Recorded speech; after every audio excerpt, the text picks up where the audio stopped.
Most contractors still start proposals the same way, staring at a blank page, copying an old document, spending hours trying to make it sound professional. Today, I'm going to show you how to go from a request for quote and a blank page to a fully written, structured draft proposal in minutes using a custom GPT. If you're new here, I'm Josh Turner, a construction project manager with over 10 years experience on site, turned AI consultant. If you want specific help for your business, book a call with myself and the team. I'd love to have a chat about how we can help you out. And I'm also the founder of the AI Construction Academy, a free school community where I help everyone in the construction industry get the most out of AI. I have a full course and tutorials specifically tailored to the construction industry.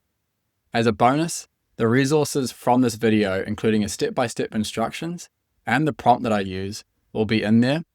So follow the link down in the description, go to the video, and you'll see a download resources pack. Now, today's example is kept intentionally simple so you can follow along. If you have a more complicated projects and therefore proposals, stick around to the end where I'll show you exactly how you deal with that to still get the same good quality results. Now, let's just jump straight into the demo. Great, so now we're inside my ChatGPT where I can show you how to build out this custom GPT. The first thing we need to do is get the knowledge base that's required for it to have information specifically for your company and how you like your proposals. So what I'm going to be uploading for mine is 2 example proposals. Now I'll make sure these are your 2 best in the past and the 2 you want it to use as a reference. And I've also got a template of a proposal with the different sections and some of the formatting that I like to use. On top of this, I have a document which has, I've called the company profile, and it has a bunch of information about the company that I'm going to be creating the proposals for. So things like past projects, the team, and anything else is going to be relevant for your upcoming proposals. Now, just so you know what I'm talking about, I'm going to show you the example proposal that I'm giving it. These are just fake proposals that I've created. I don't want to share any client information and things like that. So you can see it just follows a pretty generic structure of what a proposal would be. This is more to show you the length that it's aiming for and the different types of things in there. So this is what the custom GPT is going to be based on. And now we can jump back into ChatGPT and go ahead and create it. So to create a custom GPT, what you want to do is go into this left turning, see GPTs here, hit the explore button, and that'll take you to effectively the GPT store as such, where you can search other people's GPTs that they've created and shared. But what we want to do is create our own. So in the top right here, we hit create, and you can see at the top, we've got configure and create. Now create is where you can create a GPT based on natural text language. So you can describe what you want and it will try and create it. But what we want to do is use configure because you can get much more accurate, reliable results that way. And it's really not that hard to create one. So let's go through and do that now. You can see the top here. If you want to, you can upload a photo for your GPTs. Makes them easy to search and so you know which ones you're after, but I'm not going to worry about that for this video. And the first thing we start out with the name. So let's just call it something very simple like proposal generator. And then we drop down to the description, short description, what it does. So it takes and creates a draft proposal. Easy as that. And the instructions, this is the main prompt that is going to tell the custom GPT exactly how to think and what processes to go through. So this is very important. I've created a master prompt. Now, inside my school community, I go through exactly the best practices for creating these prompts, but I'll quickly run through this one now. So you can see up the top here, I've given it very clear instructions about what it is, that it's a proposal writing assistant for Acre Construction Limited. And it's a New Zealand-based construction company, and that the job is to generate comprehensive professional construction proposals in response to client requests for quotes or project briefs. So the things we're going to be uploading to give it that new project information. And now the rest of the prompt is basically giving it step-by-step instructions on how to create this. This ensures that it is going to output what I want by giving it the steps that say I would take if it was going to be me doing it. It means that it's going to give it the best chance to get exactly what we want out of it. So the first thing is analyzing the inputs, things like the new RFQ and stuff like that, and understanding what it's about, and then using the reference materials that are going to be in its knowledge base. So we'll get to that later. Then tailoring the content so that it matches past proposals and styles. That is how I like my proposals to look. So it's going through each of the different sections of those, and the same with formatting, making sure that comes out how I like it too. And then here, dynamic fields and placeholders. If there's information missing in the RFQ or in the knowledge base, I don't want it to make stuff up.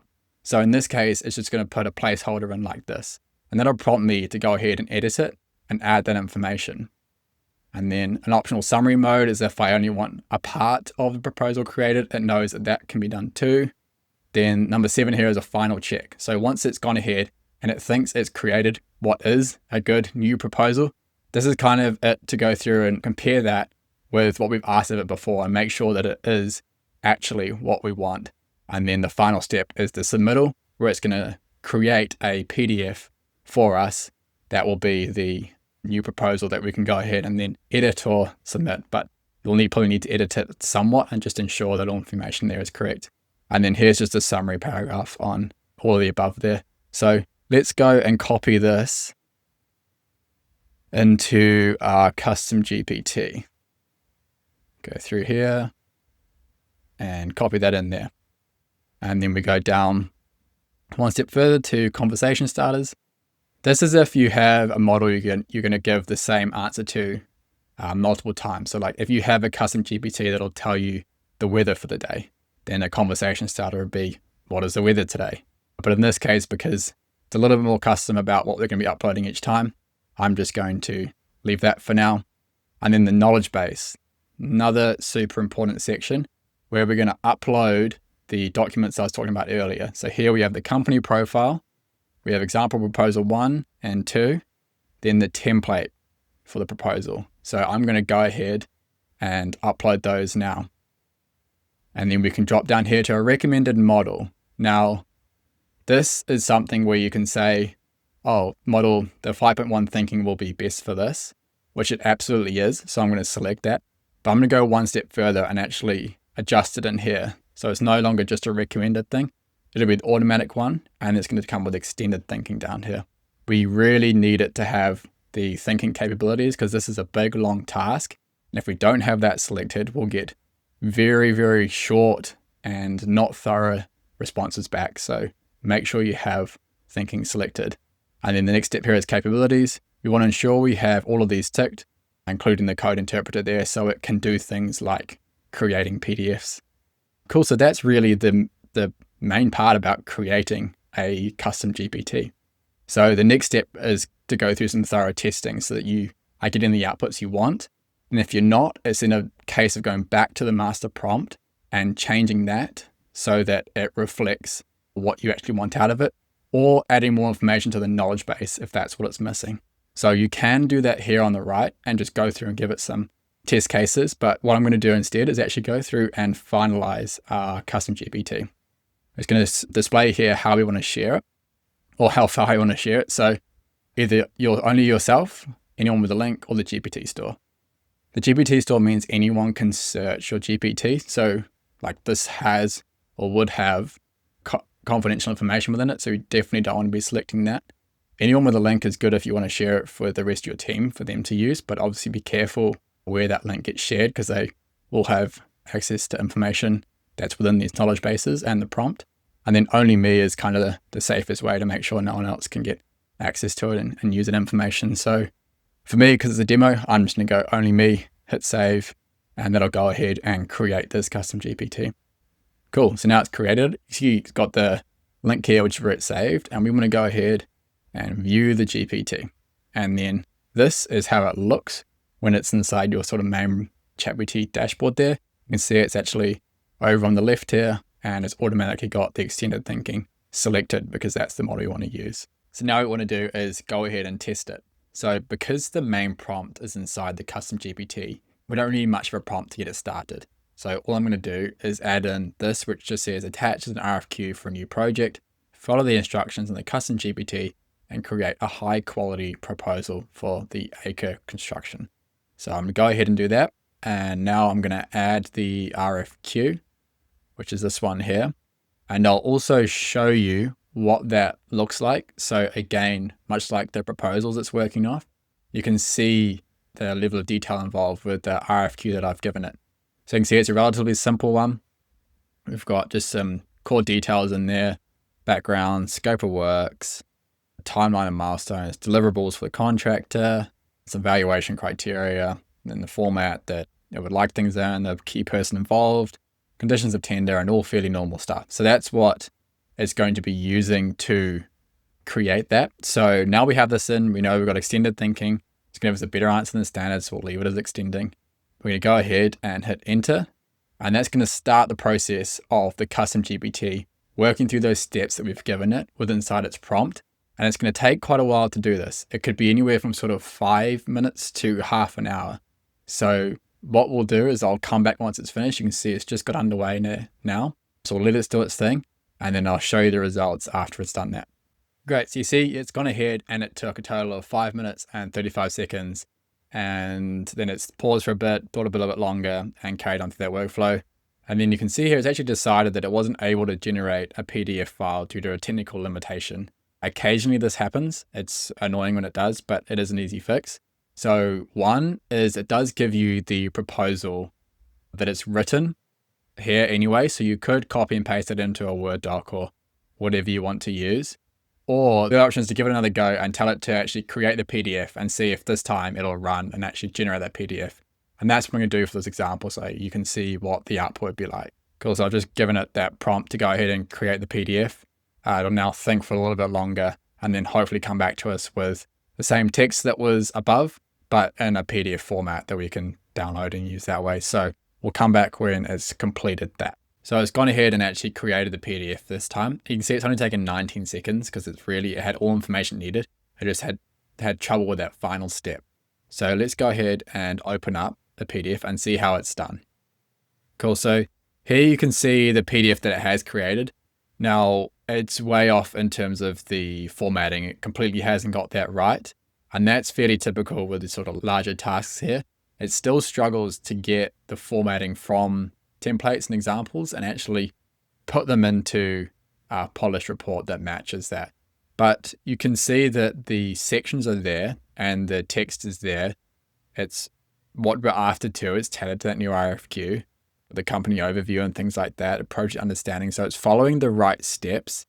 And it's also updated the text here to match the new RFQ, which is great. So it's gone ahead and created the proposal how we like, and it's still referencing the new RFQ. So it is there.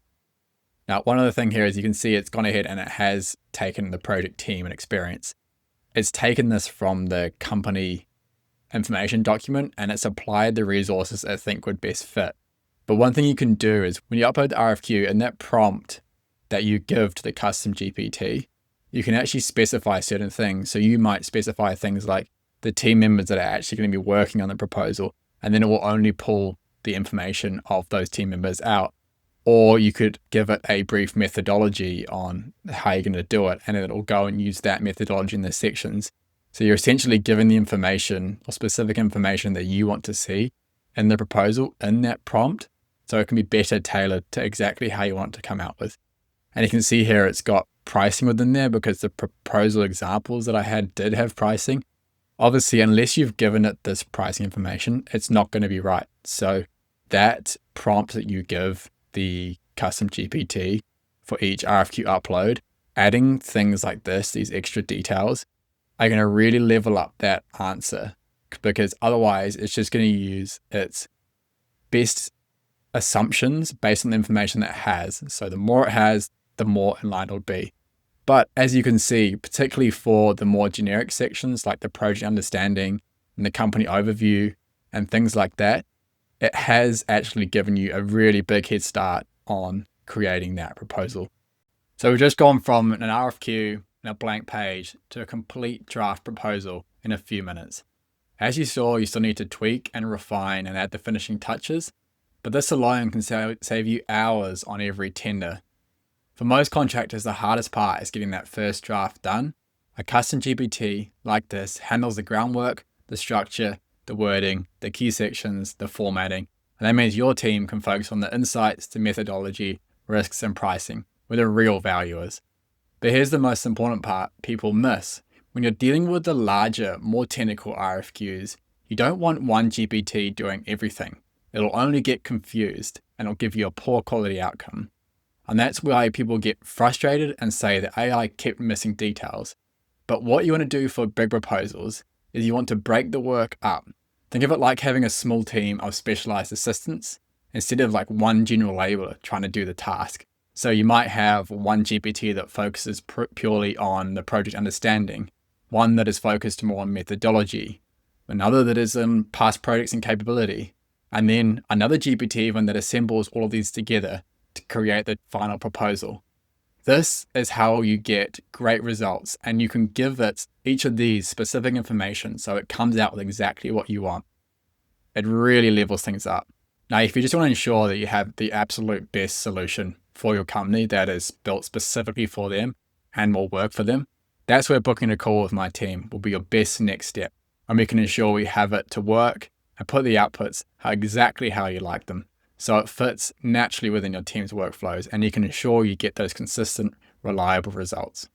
Thanks for watching. I appreciate you being here and I look forward to seeing you in the next video.